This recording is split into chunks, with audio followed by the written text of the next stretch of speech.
10 वर्षात 152 पेपरफुटीच्या घटना घडल्या, एकाही दोषीवर कारवाई नाही. मोदींनी विद्यार्थ्यांची माफी मागावी, धर्मेंद्र प्रधानांचा राजीनामा घ्यावा, राहुल गांधींची मागणी.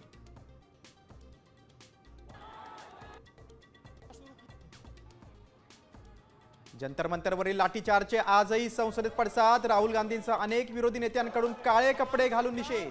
आधी प्रधानांचा राजीनामा, मगच चर्चा. काँग्रेस ठाम.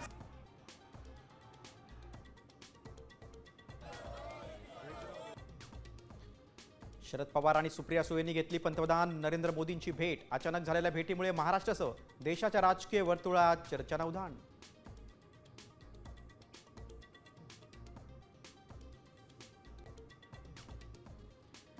शिक्षण मंत्री धर्मेंद्र प्रधान यांचा राजीनामा घेतल्याशिवाय जंतर मंतर सोडणार नाही, कॉकरोच जनता पार्टी भूमिकेवर ठाम. देखिए, आज सुबह फिर से पुलिस वाले हम लोगों के पास. राज्यभरात सरकार विरोधात विद्यार्थी आक्रमक. मुंबईसह नागपूर, नाशिकमध्ये विद्यार्थी रस्त्यावर. आम्हाला न्याय द्या, सरकारकडे मागणी. इंस्टाग्राम यासारख्या ठिकाणी तर या ठिकाणी जे आहे आंदोलक जे आहे ते